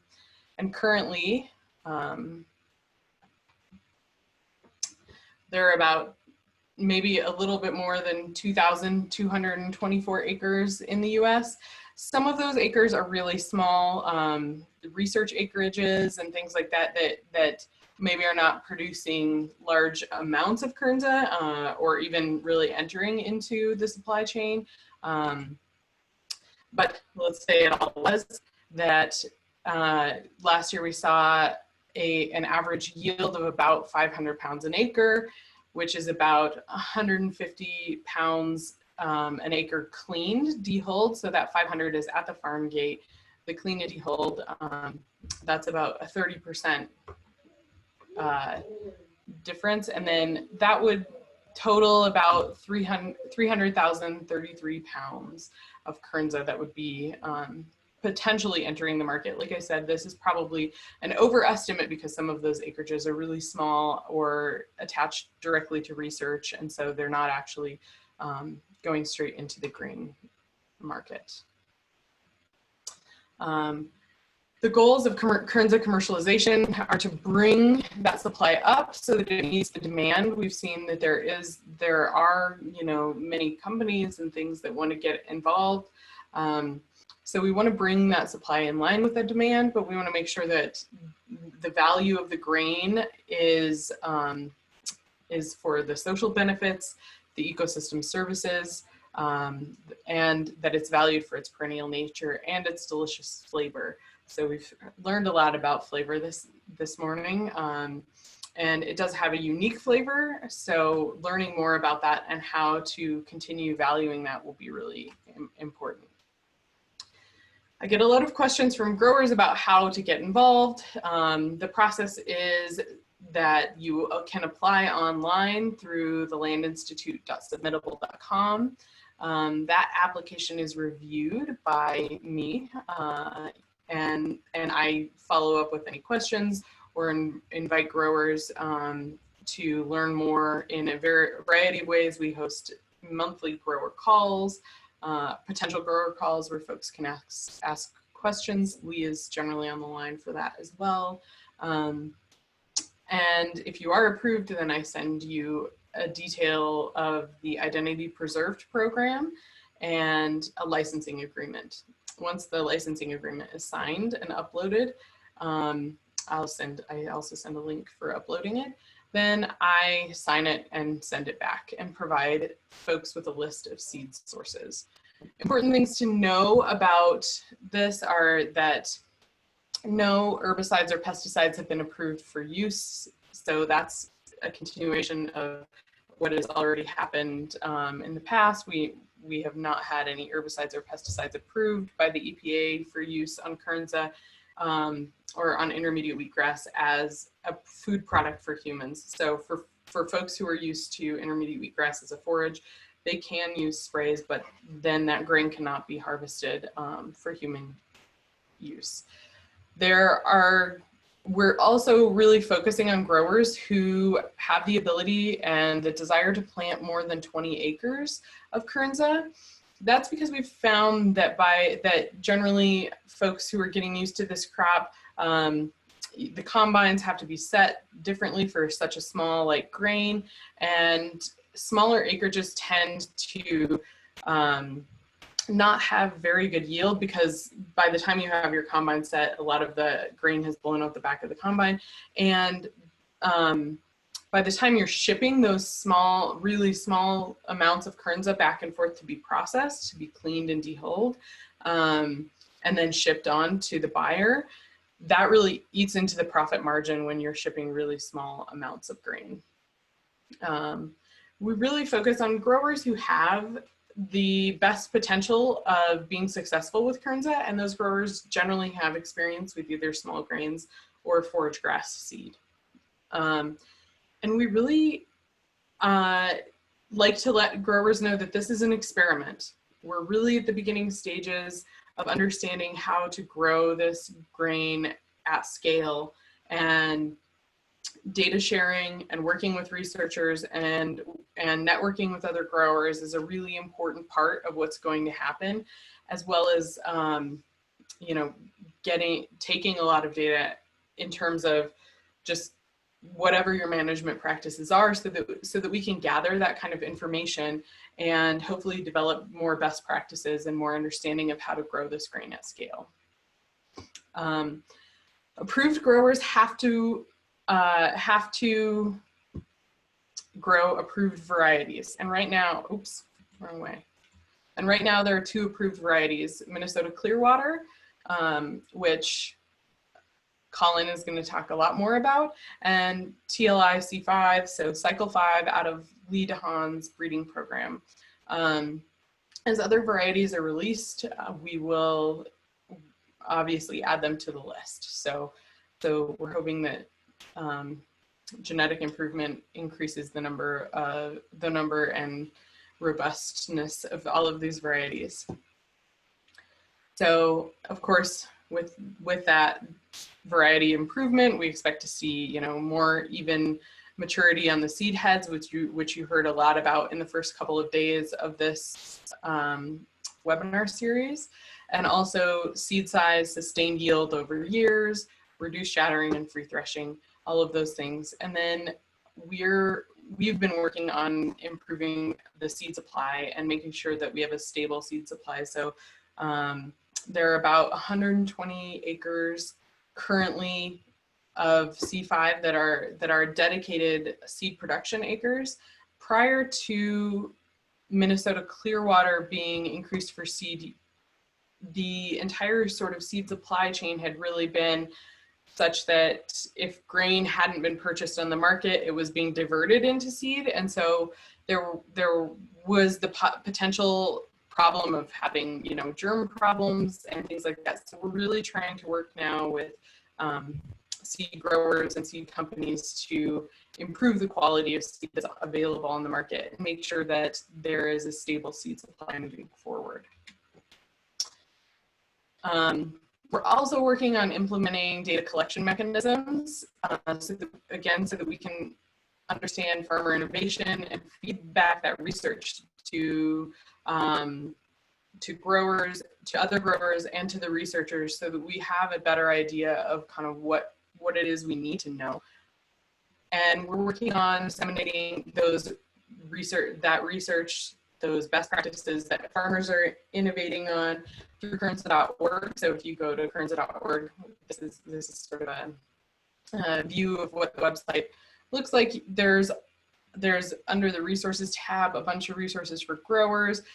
We expect that to expand. We're continuously trying to disseminate more information and get folks the researchers to provide us with sort of summaries of what they've done to include on Kernza.org, as well as including farmer perspectives, and all of the knowledge that we can disseminate possibly through this new resource. And I just want to say thank you. You know, this is to everyone involved. This is a really vast and difficult experiment, but it's really important that we're doing this work. There are, this little chart gives just a view of kind of all of the folks involved. So most of these are research institutions, but you look, there are also 113 growers who are contributing to this knowledge base and helping us expand our understanding of what's going on in the world of Kernza. So I'm going to hand it over to Colin, and then we can both take questions kind of at the end of this. Great. Thanks, Tessa. Just getting this. Okay. Audio visual working? You all see what I see? Okay, great. All right, well, good morning, everyone. My name is Colin Cureton, and as Tessa introduced, I'm a supply chain development specialist with the University of Minnesota's Forever Green initiative. To sort of contextualize our work, Kernza is on the leading edge of a dozen winter, annual, and perennial crops being developed here at the U of M in partnership with lots of others. And so as we move forward, if you wonder why we're doing things a certain way, and why we haven't sort of opened the floodgates on this yet, it's largely due to the vision we've laid out to advance the integrated social, economic, and environmental values of these crops, and not just to develop new crops, but also full cropping systems, supply chains, and markets for those crops to drive those benefits back to our communities. So, excuse me. Okay, so brief outline. I will be reviewing U of M's seed supply, including our variety increase process to date, our release in 2019 and our licensing terms for last year and this year, our current seed supply, our seed strategy moving forward for the interim, review the 2019 harvest for both seed and grain, and give you a broad overview of the state of Kernza in Minnesota and some of the supporting resources developed. So Dr. Jim Anderson presented this, but just to remind you where the breeding teams leave off, our work begins. And so U of M team has been making great progress on increasing yield, reducing seed shatter, improving threshability, and reducing lodging. And so this variety, MN Clearwater, was timeline-wise was sown for foundation seed increase 14 acres in Roseau, Minnesota in 2017. In 2018, 100 acres of seed increase was planted in 5 plots around Minnesota. Over 50 of those acres were in drinking water supply management areas, which is a big priority for both Forever Green and our funders at the state Clean Water Legacy Group. So if you wonder why things are being done a certain way, it's because, as many of you have noticed, a lot of things about Kernza are different. Its goals are different. Its perennial nature is different, and the partnerships are different.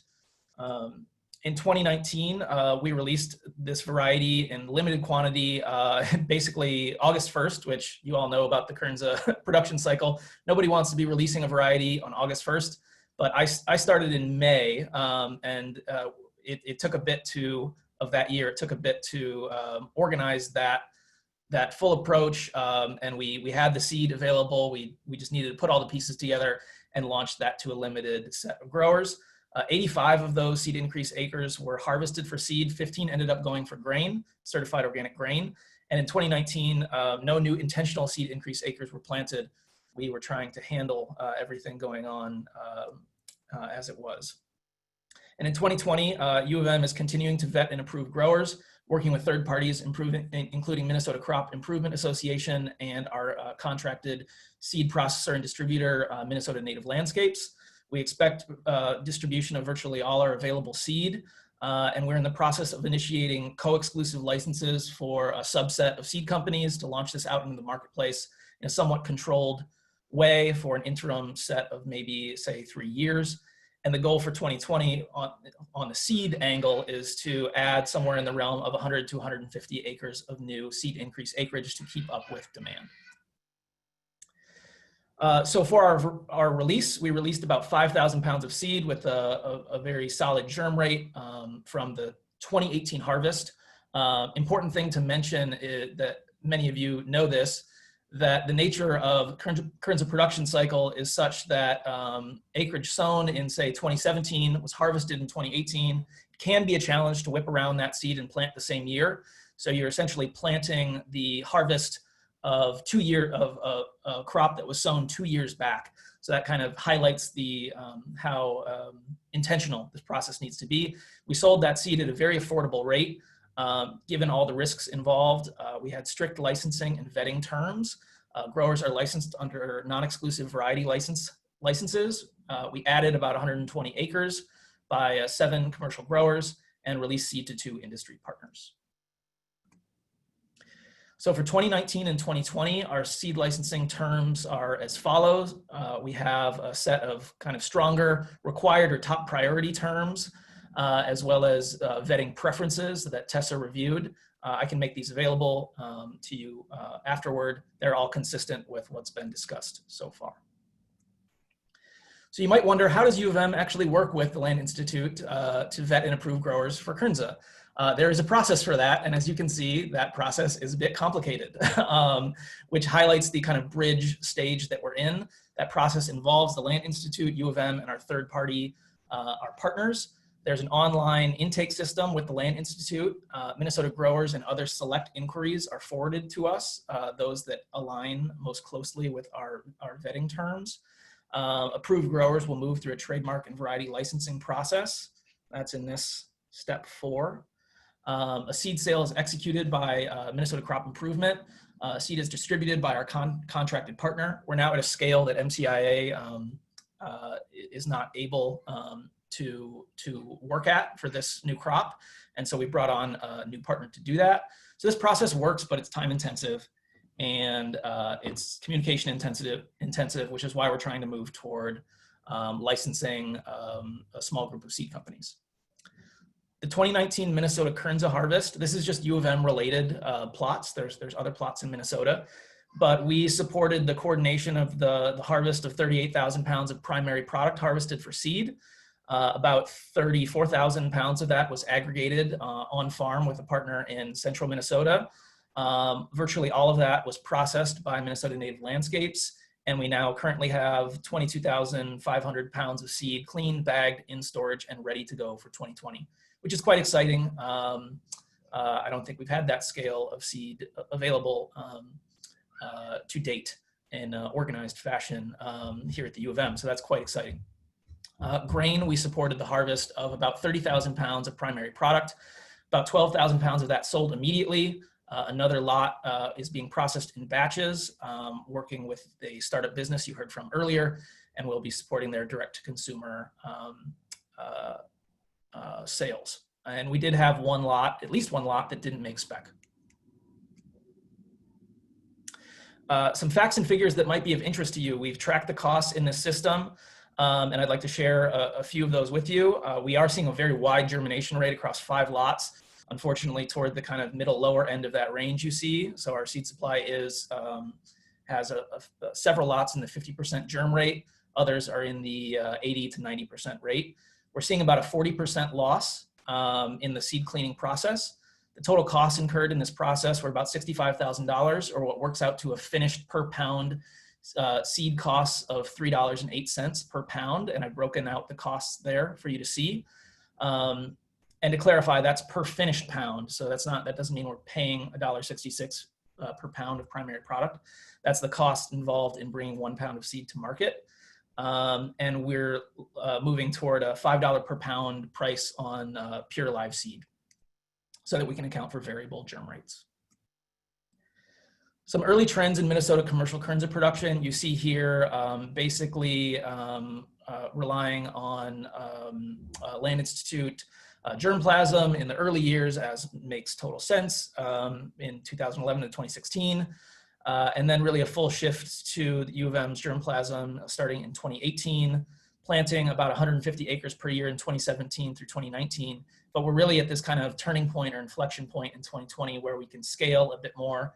In the grand scheme of things, 1,000 to 1,500 acres of any crop is not a lot, but in the world of Kernza, that could be a 50% increase. Coupled with Land Institute increases, we were probably looking at least a doubling of Kernza acreage this year.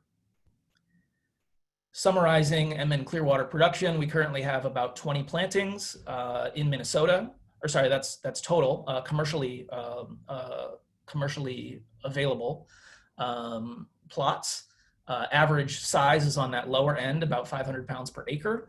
And I've broken that out into various, by year, organic, and region.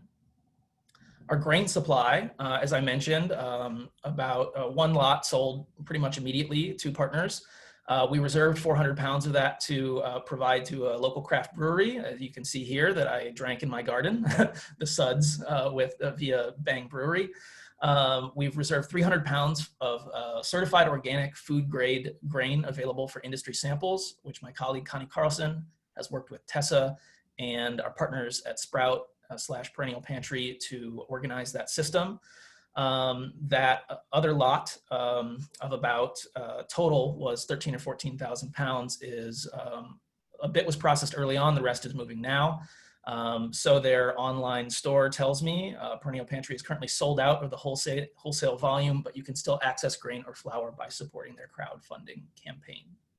I know I'm talking fast here, but you see a variety of products that we've supported the launch of in recent months.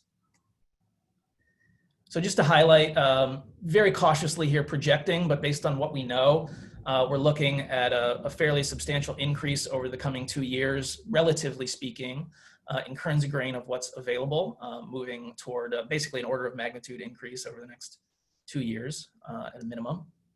And this assumes for loss in the processing system and a portion of lots that don't meet spec.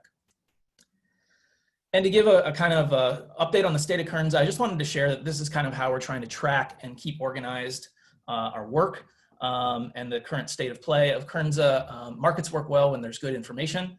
And so we're trying to maintain at least halfway decent data sets that we can track what's being grown where, what germplasm, when was it planted, what region, acreage, and what market is it destined for. We also know what's food grade, what's not, what's in a duisma, what's not, what's organic, what's not, etc. And finally, I wanted to end 2 slides here just to share that this is all happening, this increase in supply is happening concurrent to building out the system of best practices for production and also supply chain development. As I mentioned, we brought on a new seed cleaning partner, Minnesota Native Landscapes. We saw the onboarding of a Kernza distributor with Sprowt Labs and Perennial Pantry. You heard about cleaning and processing specs being developed by AURI. A successful crowdfunding campaign. Kernza Growers Co-op has been proposed, and we're co-facilitating that conversation with growers. We have at least 3 seed companies that are moving toward that interim co-exclusive license so that we can launch this out into the market in a controlled way. And we also have a multi-state grower-owned group that's considering more significant investment and involvement in the full Forever Green portfolio, including potential role in Kernza. And finally, here's a look at some of the resources we've developed to support this whole affair. We have this year is a crop enterprise budget. We've developed an integrated supply chain model to understand the full costs in the system. We're trying to communicate well with growers about the seed that's available and what the terms are, trying to put that in digestible formats, 1- and 2-pagers.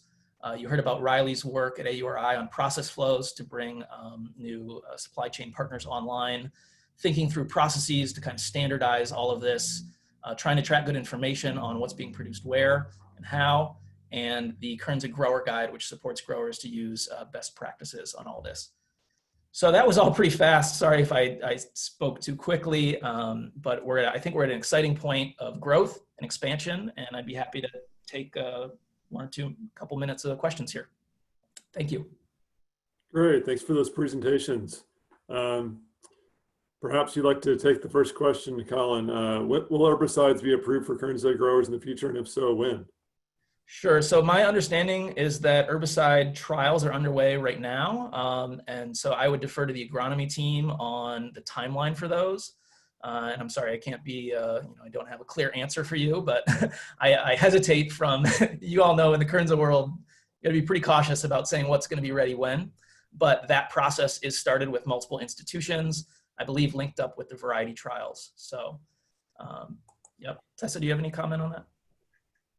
Yeah, that's basically as much as I know. The trials are underway, so yep. We'll see. Yeah, but for the time being, that means organic management practices, and so that's been baked into our licensing terms. Doesn't require certified, but that is the situation at the moment. You can use nitrogen fertilizer. Correct. Yeah. Another question here for Tessa. When a new grower commits to working with you to grow Kernza, do they send you seed that has not been cleaned or dehulled? Do you expect them to have capacity to do that themselves? So we are not a grain buyer or a grain merchandiser or distributor. So we don't expect that growers will be able to clean and dehull their own grain, but we also do not purchase the grain from them and do not clean and dehull it ourselves. We're happy to try and connect growers who are in similar areas so that they can coordinate maybe shipping grain together, things like that, but we don't actually do that for them. I also try my best to connect growers with potential buyers, things like that. But yeah, we are not a grain buyer ourselves. Another question here. Since many land grant institutions are largely supported by industrial ag partners, how are you able to convince participants to risk blowback from academic colleagues and university governance players? In your response to that? Yeah, let me give that a second of thought here. To risk blowback from academic colleagues. Well, I guess I would say that there's potential blowback on multiple angles, but also I think there's a strong willingness for partnership across the board. So we do have these industrial partners that have made significant sustainability commitments and are thinking about how they're going to meet those, right? So anybody able to bring online actual solutions that allow them to do that and not just greenwash, say, will be valuable. And also, I think there's a certain level of sophistication even among the kind of hardcore organic grower crowd that sees these institutions and the partnerships we've been able to build is really valuable for advancing their goals. And so, there is valid critiques of this whole affair, but, institutions are messy, progress is messy. So we try to take that all with a grain of salt, but, do the work. Another question for you, Colin. Is most of that 2020 Clearwater seed already allocated to growers, or is there some still available? Some is still available. We've committed, I believe, about half of our seed supply. So I think we're right around 10,000 pounds currently has been committed. We've approved several growers that, say they didn't get a short season contract before, so probably won't be able to plant. I think we've yet to see a number of inquiries, and some of the people we've approved won't plant. It's kind of a shifting situation, but at the moment, I think we're at about 10,000 pounds committed. We also, that supply has to support to some degree research plantings, and that doesn't, most of that so far is committed to Minnesota growers, but we've also taken some inquiries from non-Minnesota growers that Tessa has highlighted to us as really good fits with our priorities, including some in Wisconsin, Montana, etc. Another follow-up to that is TLI C5 still available for growers for this fall? So, Tessa, do you have a reply? So there is some limited amount of TLI C5 available for this fall that was grown in Minnesota. So there is a little bit of that left. And then there will be the harvest in the in the summer of 2020 that we're hoping can be turned around quickly and be available for some plantings this year. But as we know, that has been a hard timeline under which to operate. So we're not sure. Yeah, it's possible sometimes with seed from Kansas, we can get it turned around, but if it's from further north, it's a lot harder because we're usually harvesting here in mid-July, whereas further north, we're talking mid-August to September. So, and there should be some possibility out of Kansas maybe this year. Right. Yeah, we have a grower in Kansas, and then there's some acres in South Dakota as well that may be available. Great. I think that wraps it up for the questions here in this section. Thank Great. you for your presentations. Thanks, Lee. Thanks, Tessa. Yeah, and thanks everyone who presented today. And we hope to see you on Monday. We have 2 more days of information coming your way. So. Any growers listening interested in growing, I encourage you to submit your request sooner rather than later. Seed sales ideally will be executed before seed is distributed. So put them in now. Thanks. Yep. Thanks. Great. Thanks, everyone.